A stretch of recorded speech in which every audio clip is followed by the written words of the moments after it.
আমরা জামাতে ইসলামী এবং তাদের যে নির্বাচনী সমঝোতা, জাতীয় নাগরিক পার্টি এনসিপি সেই নির্বাচনী সমঝোতায় সম্মত হয়েছে। ত্রয়োদশ জাতীয় সংসদ নির্বাচনের ঠিক আগ মুহূর্তে বাংলাদেশের রাজনীতিতে ঘটে গেল এক অবিশ্বাস্য ঘটনা। পীড়া মেঘে বজ্রপাতের মতোই গতকাল রাতের একটি খবর মুহূর্তে রাজনীতির সব সমীকরণ উল্টে দিল। যে এনসিপি জাতীয় নাগরিক পার্টিকে সবাই জুলাই বিপ্লবের নায়ক হিসেবে দেখছিল, যাদের বিএনপির সাথে জোট বাঁধা প্রায় নিশ্চিত বলে মনে করা হচ্ছিল, সেই দলটাই শেষ মুহূর্তে পাশার দান উল্টে দিল। বিএনপি নয়, বরং তরুণদের এই বিপ্লবী শক্তির সাথে চূড়ান্ত সমঝোতার পথে হাঁটছে বাংলাদেশ জামাতে ইসলামী। এই খবর বিএনপির জন্য ছিল একেবারে অপ্রত্যাশিত। বলা যায় দলটি কল্পনাও করেনি যে রাজনীতির মাঠে তাদের পায়ের নিচ থেকে মাটি এভাবে সরে যাবে। এখন প্রশ্ন হচ্ছে, কেন শেষ মুহূর্তে বিএনপিকে প্রত্যাখ্যান করল তরুণদের এই দল এনসিপি? কেন নাহিদ ইসলাম ও আখতার হোসেনের মতো জুলাই বিপ্লবের মুখগুলো জামাতের সাথে হাত মেলাতে সম্মত হলেন? 30 থেকে 50টি আসনের এই সম্ভাব্য সমঝোতাকে বিএনপিকে বিরোধী দলের সারিতে বসিয়ে দেবে, নাকি বাংলাদেশ দেখবে এক ঝুলন্ত সংসদ? এই প্রশ্নগুলোর উত্তর খুঁজতেই আজকে আমাদের এই বিশেষ আয়োজন। তাই সবকিছুর আদ্যপান্ত জানতে সম্পূর্ণ ভিডিওটি দেখার অনুরোধ রইল। চলুন শুরু করা যাক। বাংলাদেশের রাজনৈতিক ইতিহাসে গতকালকের দিনটি সম্ভবত একটি গুরুত্বপূর্ণ টার্নিং পয়েন্ট হিসেবে চিহ্নিত হতে পারে। গত বুধবার 2 দফার অনুষ্ঠিত হয় অত্যন্ত গোপন বৈঠক। একদিকে বাংলাদেশ জামাতে ইসলামের শীর্ষ নেতারা, অন্যদিকে এনসিপির আহ্বায়ক নাহিদ ইসলাম ও সদস্য সচিব আখতার হোসেন। বৈঠকের খবর প্রকাশ্যে আসতেই স্পষ্ট হয়ে যায় নীতিগত সিদ্ধান্ত প্রায় চূড়ান্ত। জামাত এনসিপিকে 30 থেকে 50টি আসন ছেড়ে দিতে রাজি হয়েছে।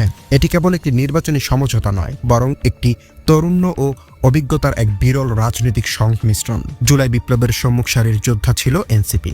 তাদের আছে বিপুল জনসমর্থন, তরুণদের আবেগ ও পরিবর্তনের তীব্র আকাঙ্ক্ষা। অন্যদিকে জামায়াতে ইসলামের রয়েছে সুসংগঠিত ক্যাডার ভিত্তিক কাঠামো, দীর্ঘ রাজনৈতিক অভিজ্ঞতা ও শক্ত ভোট ব্যাংক। এই দুই শক্তির মিলন আগামী নির্বাচনে 300 আসনের যে কোনো সমীকরণ নতুন করে লিখে দিতে পারে। কিন্তু এত অভিজ্ঞ রাজনৈতিক দল হয়েও বিএনপি কেন এই সুযোগটি হাতছাড়া করলো? তার অন্যতম প্রধান কারণ হলো রাজনীতিতে সময় জ্ঞান বা টাইমিং অত্যন্ত গুরুত্বপূর্ণ।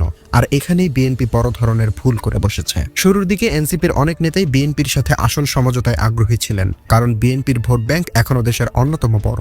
কিন্তু বিএনপি দেখিয়েছে তাদের পুরনো একলা চলার রাজনীতি। যে নাহিদ ইসলাম ও আখতার হোসেন জুলাই বিপ্লবের নেতৃত্ব দিয়েছিলেন, ঠিক তাদের আসনেই বিএনপি নিজেদের প্রার্থী ঘোষণা করে দেয়।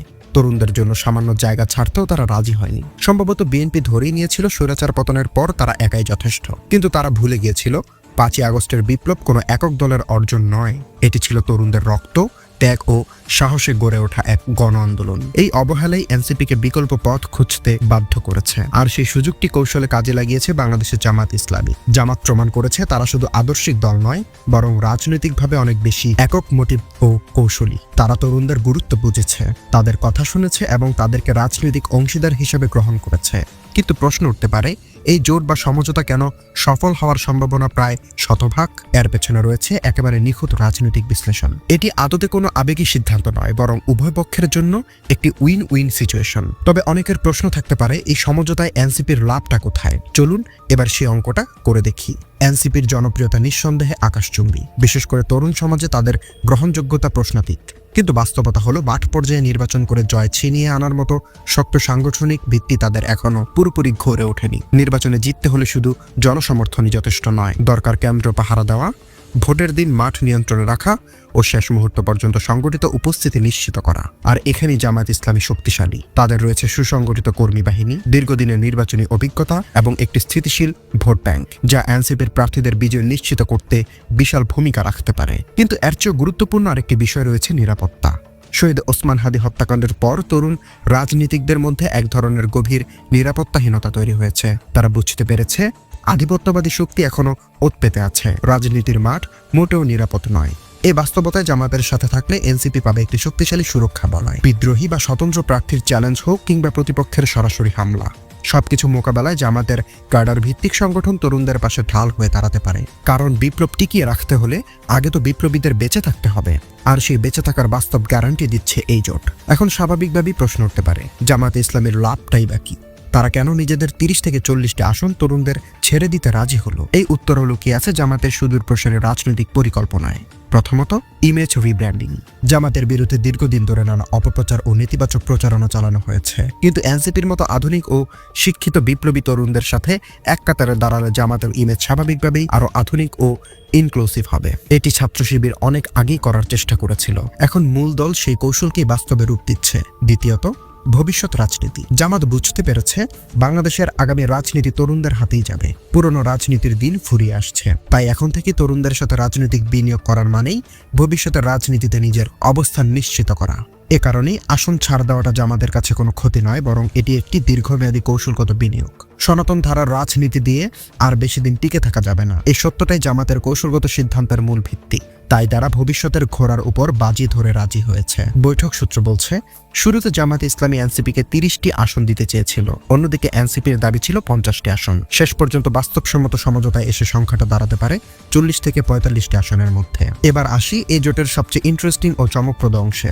বাংলাদেশের জোটের রাজনীতিতে আমরা সাধারণত যা দেখে এসেছি, ছোট দলগুলো বড় দলের প্রতীকে নির্বাচন করে। অতীতে অনেক দল নৌকা কিংবা ধানের শীষ প্রতীকে নির্বাচন করেছে, যার ফলে সময়ের সাথে সাথে তাদের নিজস্ব পরিচয় হারিয়ে গেছে। কিন্তু এনসিপি সেই পুরনো কথা ভেঙে দিয়েছে।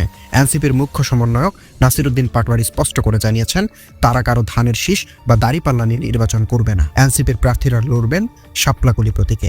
এটি শুধু একটি প্রতীকের সিদ্ধান্ত নয়, এটি এনসিপির আত্মবিশ্বাস, রাজনৈতিক মেরুদণ্ড এবং ভবিষ্যৎ ডিসিশনের প্রতিফলন। এনসিপির অন্য দলের লেজুর ভিত্তিক রাজনীতি করতে আসেনি, তারা এসেছে নিজেদের স্বতন্ত্র ব্র্যান্ড বা আলাদা রাজনৈতিক পরিচয় তৈরি করতে। সবচেয়ে গুরুত্বপূর্ণ বিষয় হলো জামাতে ইসলামী সিদ্ধান্তকে পুরোপুরি সম্মান জানিয়েছে, অর্থাৎ যেসব আসনে এনসিপির প্রার্থী থাকবে সেখানে জামাতে কোনো প্রার্থী দেবে না, বরং জামাতের কর্মী ও সমর্থকেরা শাপলাকলি প্রতীকে ভোট দেবে ও মাঠে কাজ করবে। বাংলাদেশের ভোট রাজনীতির ইতিহাসে এটি একটি নতুন অধ্যায়। ব্যালট পেপারে জনগণ খুঁজবে শাপলাকলি, আর সেই প্রক্রিয়াতেই এনসিপি তৈরি করবে নিজেদের আলাদা ভোট ব্যাংক ও রাজনৈতিক আইডেন্টিটি। কিন্তু এই সমীকরণ এখানেই শেষ নয়। এই জোটে যুক্ত হচ্ছে আরও কিছু বাঘা বাঘা নাম। এবি পার্টি, রাষ্ট্র সংস্কার আন্দোলন ও এই অ্যান্টি ফ্যাসিস্ট রিফর্মিস্ট ব্লকের অংশ হতে যাচ্ছে। এবি পার্টির নেতা মুজিবুর রহমান মঞ্জু ইতিমধ্যেই ইঙ্গিত দিয়েছেন, বড় দুই দলের একচ্ছত্র আধিপত্যের চেয়ে জামাতের সাথে সমঝোতায় যাওয়াই তাদের কাছে বেশি যৌক্তিক। এখন একটু কল্পনা করুন এই জোটের কাঠামোটা। একদিকে জামাতে ইসলামী, যাদের আছে সুসংগঠিত কাঠামো ও বিশাল ভোট ব্যাংক, অন্যদিকে এনসিপি, যাদের আছে জুলাই বিপ্লবের লিগেসি, তারুণ্যের জোয়ার এবং নাহিদ ইসলাম, আখতার হোসেন, হাসনাত আবদুল্লাহর মতো আইকনিক মুখ। তার সাথে যুক্ত হচ্ছে এবি পার্টি ও রাষ্ট্র সংস্কার আন্দোলনের বুদ্ধিবৃত্তিক ও নীতি নির্ধারক নেতৃত্ব। জামাত, এনসিপি ও এবি পার্টি মিলে যদি 100 থেকে 120টি আসনে শক্তিশালী প্রার্থী দেয় এবং একে অপরকে পূর্ণ সমর্থন জানায়, তাহলে সংসদের চেহারা কেমন হবে? এতে কি বাংলাদেশ দেখবে এক ঝুলন্ত সংসদ বা হ্যাং পার্লামেন্ট? অন্যদিকে বিএনপি যদি ভেবে থাকে তারা একাই 200 আসন পেয়ে যাবে, তাহলে এই জোট তাদের সেই স্বপ্নে বড় ধরনের ধাক্কা দিতে যাচ্ছে। বাংলাদেশের রাজনৈতিক ইতিহাস বলছে, একক সংখ্যাগরিষ্ঠতা পেতে হলে অন্তত 150টির বেশি আসন দরকার। কিন্তু এই ত্রিপক্ষীয় বা চতুষ্পক্ষীয় জোট যদি 60 থেকে 70টি আসনে বাগিয়ে দিতে হয়, তাহলে কোনো একক দলের পক্ষেই সরকার গঠন করা সহজ হবে না। আর সংসদের ভেতর যখন নাহিদ ইসলাম বা আখতার হোসেনের মতো তরুণ নেতারা কথা বলবেন, তখন সেই সংসদের ওজনই হবে অন্যরকম।